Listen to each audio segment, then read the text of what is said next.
एक गांव में रोमी नाम की एक लड़की रहती थी। उसके पिताजी बहुत लालची थे और उन्हीं के स्वभाव का असर उनकी बेटी रोमी पर भी पड़ा। देखते ही देखते रोमी बड़ी हो जाती है और उसके पिता होशियार चंद उसकी शादी एक राम नाम के लड़के से करवा देते हैं। जा बेटी, मैंने तेरी शादी गांव के सबसे अमीर घर में की है, तो हमेशा तुझे खुश रखेगा। उसके पास बहुत पैसा है। बेटी, मैं तो इतना जानती हूँ कि राम एक बहुत अच्छा और सुलझा लड़का है, बस पैसा तो आता जाता रहता है। फिर शादी के बाद रोमी और राम अपने घर आते हैं। अरे वाह, ये घर तो बहुत सुंदर है जी।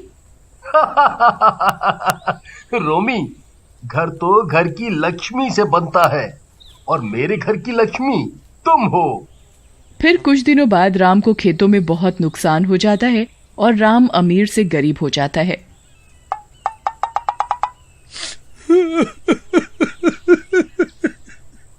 और वो दोनों एक किराए के छोटे से मकान में रहने लगते हैं। कुछ समय बाद उनके 2 बच्चे राहुल और पिंकी होते हैं और एक दिन रोमी और राम दोनों बच्चों को स्कूल से लेकर घर आ रहे होते हैं।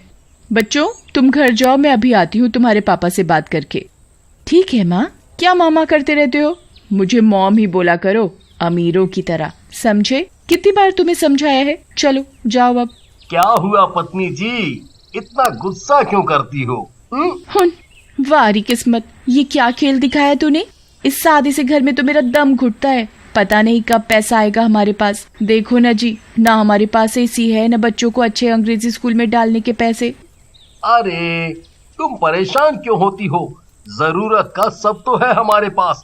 जिंदगी ठीक ही गुजर रही है। रहने दो जी, तुम्हें तो पैसा कमाना आता ही नहीं। उनकी ये सारी बातें पेड़ पर बैठी एक चुड़ैल सुन रही होती है। चुड़ैल तो मैं हूँ, लेकिन इस लड़की की हरकतें बिल्कुल चुड़ैल जैसी ही है। ये मेरे प्यारे से राम को कितना सुना रही है। इसे तो सबक सिखाना ही पड़ेगा। अरे रोमी, जितना है मैं तो उतने में खुश हूँ। तुम क्यों दुखी होती हो? समय हमेशा एक जैसा नहीं रहता। जैसे अच्छे दिन हमेशा नहीं रहे, वैसे ही बुरे दिन भी हमेशा नहीं रहेंगे। गुजारा करना ही काफी नहीं होता? ना ही घर में अच्छा फर्नीचर है, ना ही अच्छा घर, ना गाड़ी है, ना कहीं घूमने जा सकते हैं, ना अच्छे जेवर हैं। हर महीने वो घर का मालिक आ जाता है किराया मांगने। ये भी कोई जिंदगी है? हम तुम साथ हैं ये कम थोड़ी है। चलो अब घर जाओ, मैं भी जा रहा हूँ काम पर। इतना बोलकर दोनों चले जाते हैं। ये कैसी औरत मिली है? इतना अच्छा और ईमानदार पति मिला है इस रोमी को, तो सिर्फ पैसा और ऐशो आराम ही चाहिए। अगले दिन राम खेतों पर काम करने के लिए निकलता है। अरे राम तो खेतों की तरफ ही जा रहा है। चुड़ैल राम के सामने जाती है। राम रुको। आई मम्मी, बचा लो। अरे मर गया रे, भागो रे। चुड़ैल, अरे मर गया रे चुड़ैल। अरे डरो नहीं, मैं तुम्हें कोई नुकसान पहुंचाने नहीं आई। तुम मुझे नहीं पहचान पा रहे, लेकिन मैं तुम्हें अच्छे से जानती हूँ। तुम्हारी बीवी तुम्हारे लायक नहीं है। तुम उसे छोड़ दो और मुझसे शादी कर लो। मैं तुम्हें रोज यहाँ आते जाते देखती हूँ। क्या बकवास कर रही हो? मैं अपनी बीवी से बहुत प्यार करता हूँ। हाँ, माना कि वो पैसों को ज्यादा जरूरी समझती है, लेकिन इसका ये मतलब नहीं है कि वो मुझसे प्यार नहीं करती है। इतना बोलकर राम वहाँ से चला जाता है। राम, तुम बचपन से ही इतने भोले क्यों हो? कोई बात नहीं, मैं तुम्हारे साथ कुछ गलत नहीं होने दूंगी। अगले दिन चुड़ैल एक सुंदर लड़की रीमा का रूप लेती है और रोमी से मिलती है। रोमी जी, मुझे आपसे बात करनी है। जी कहिए। आप मुझे नहीं जानती, लेकिन मैं आपको बहुत अच्छे से जानती हूँ और ये भी जानती हूँ कि आप बहुत परेशान हैं। देखो, मैं परेशान हूँ या नहीं, उससे तुम्हें क्या लेना देना? तुम काम बताओ जिसके लिए तुमने मुझे रोका है। हाँ, आई तो काम से ही हूँ, क्यों झूठ बोलूं। मैं आपके पति से बहुत प्यार करती हूँ। आप मेरी उनसे शादी करवा दो। वो तुमसे बहुत प्यार करते हैं, इसलिए उन्होंने मुझे मना कर दिया। अरे तेरी हिम्मत कैसे हुई मेरे पति के बारे में ऐसी बात करने की, वो भी मेरे से? और उनके 2 बच्चे भी हैं। तुम्हें पता नहीं क्या? तूने दोबारा ऐसा बोला तो मैं तेरी जुबान काट दूंगी, समझी?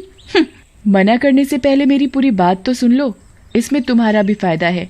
अगर तुम अपने पति से मेरी शादी करवाओगी तो मैं तुम्हें बहुत सारा पैसा दूंगी। क्या बकवास है, मुझे पैसा नहीं चाहिए, तुम जाओ यहाँ से। सोच लो, मैं तुम्हें इतना पैसा दूंगी कि तुम गिनते गिनते थक जाओगी, लेकिन पैसे खत्म नहीं होंगे। गाड़ी, बंगला, हीरो का हार, सब कुछ। जो तुम मांगोगी वो दूंगी। बस तुम ही हो जो अपने पति को मुझसे शादी करवाने के लिए मना सकती हो। रोमी ये सब सुनकर दंग रह जाती है। चुड़ैल उसे एक बैग देती है। तुम्हें विश्वास नहीं तो ये लो बैग, ये हीरो और सोने के जेवरों से भरा हुआ है।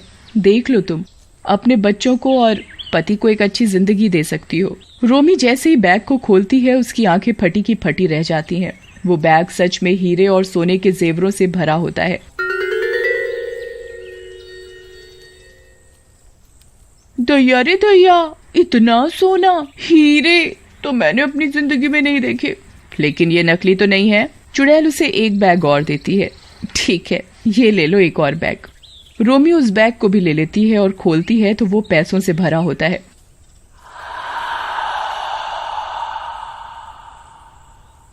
अरे ये तो असली पैसे हैं। लेकिन तुम हो कौन? तुम आम खाओ, गुठलियों के दाम मत पूछो। तुम अपने पति से मेरी शादी करवा दो। तुम्हें पैसा चाहिए और मुझे तुम्हारा पति। रोमी को कुछ समझ नहीं आता। एक तरफ वो राम से बहुत प्यार करती है और दूसरी तरफ जिंदगी सुधारने के लिए पैसों को भी जरूरी समझती है। क्या हुआ? क्या सोचा तुमने? मैं घर जा रही हूँ, ये बैग तुम ले लो। नहीं, ये तुम रखो और मुझे कल सोचकर बताना। मैं तुम्हें कल खेतों में मिलूंगी। रोमी घर चली जाती है और सारी रात सो नहीं पाती। अगली सुबह वो राम से बात करती है। राम, तुम मेरी एक बात मानोगे? एक क्यों, तुम जो कहोगी वो मानूंगा। तुम दूसरी शादी कर लो। क्या? आज सुबह सुबह मैं ही मिला हूँ मजाक के लिए? देख लो, तुम्हारी सौतन आएगी तो मेरा प्यार बढ़ जाएगा। हाँ वो तो है, पर कोई बात नहीं। हम सबके सुख के लिए मैं तुम्हारी दूसरी शादी करने को तैयार हूँ। आज ही शादी कर लो। दूसरी ओर खेतों में चुड़ैल रोमी का इंतजार कर रही होती है।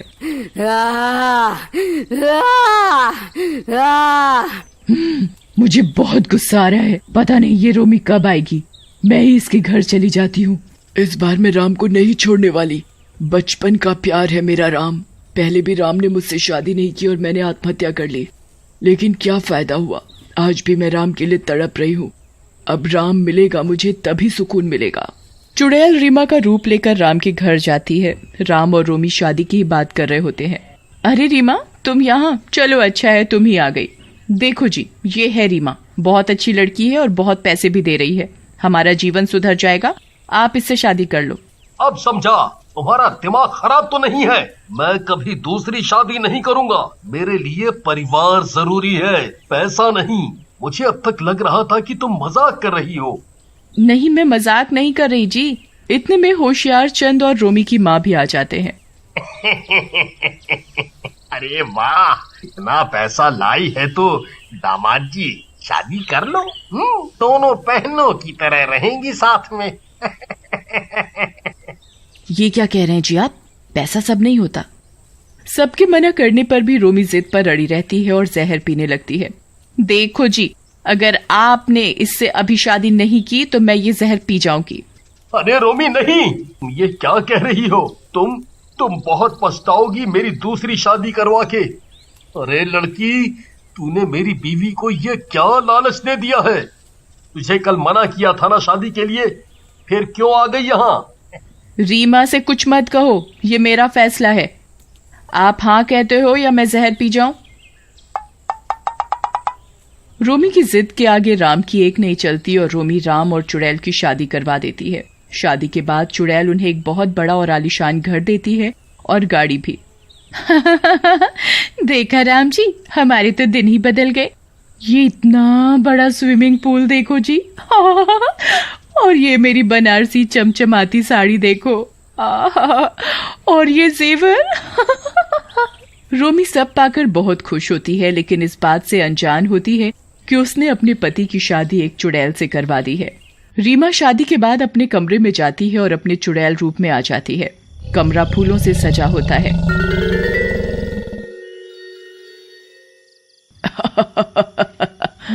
मैंने जो चाहा वो मुझे आज मिल ही गया। राम जल्दी आओ, मैं अपनी सुहाग रात के लिए तुम्हारा इंतजार कर रही हूँ। आगे की कहानी देखने के लिए कमेंट जरूर करें।